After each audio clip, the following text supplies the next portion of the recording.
Hello everyone welcome to my first mini blog. आज चाहिँ लक्ष्मी पूजाको दिन 5 बजे उठेँ म अनि ह्याप्पी लक्ष्मी पूजा सबैजनालाई। त्यसपछि चाहिँ म नुहाउनु कुदेँ अनि नुहाएर म आएँ। त्यसपछि कपालहरू पुजेँ, त्यसपछि फेरि कपाल पुजेपछि अनि त्यसपछि लोसन खोजेर लगाएँ। अनि लोसन खोजेपछि फोन खोज्दै थिएँ म चाहिँ।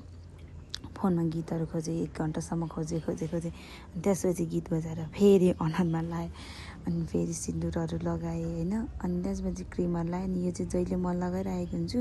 त्यसपछि चाहिँ मैले मेरो बेडहरू मिलाएँ अनि बेड मिलाउँदा कति भारी क्या त्यो बेडको उयो। अनि त्यसपछि फेरि लुगाहरू मिलाएँ कति धेरै लुगाहरू थियो मिलाउनु, किनभने लक्ष्मी पूजाको दिन सफा गर्नुपर्छ। त्यसपछि सफा गरेपछि आफ्नै अनुहार खिचेँ अनि चाहिँ म माथि आएँ। अनि माथि आएर फुलहरूको डेकोरेसन गरेँ। मैले चाहिँ रोज फ्लावर 2 कलरको लिएको थिएँ अनि त्यसकै डेकोरेसन गरेँ। अनि यो चाहिँ मेरो फाइनल लुक।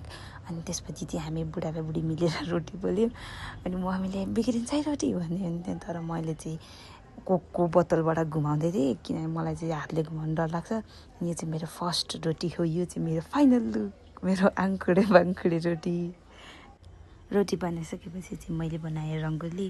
अनि रङ्गोली बनाउनु चाहिँ मलाई नि आउँदैन थियो, त्यही भएर म चाहिँ फोन हेर्दै बनाउँदै थिएँ। अनि यो चाहिँ भयो मेरो फाइनल लुक। त्यति धेरै त आउँदैन थियो, त्यही नि मैले आई डिड माई बेस्ट।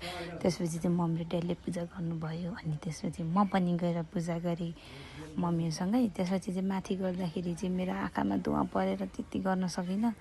त्यसपछि चाहिँ मम्मीले डेकोरेसन गर्नुभएको मैले भिडियो गर्दै थिएँ। त्यहाँनिर चाहिँ मैले देखेँ हाम्रो ड्याडी जुन देश जानुभयो त्यो देशको पैसा अनि धेरैवटा देशको पैसा राख्नुभएको रहेछ ड्याडीले चाहिँ। त्यसपछि एकछिन भिडियो गरेँ मैले अनि भिडियो गरेपछि चाहिँ बुढा र बुढी हामी गयौँ बाहिर घुम्न।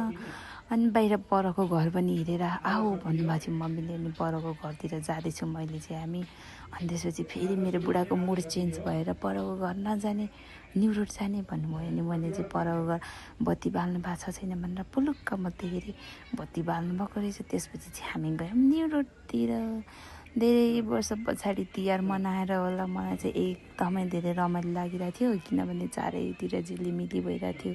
यहाँनिर चाहिँ देउसी भैलो खेल्दै हुनुहुन्थ्यो अनि हाम्रो घर छेउमा नि यहाँनिर एकजना बहिनी नाच्दै हुनुहुँदो रहेछ। अनि हामीले एकछिन बाइक रोकेर हेऱ्यौँ। त्यसपछि चाहिँ हामी घर आइपुग्यौँ। आजलाई चाहिँ यति नै। See you next vlog, bye bye and happy Tihar.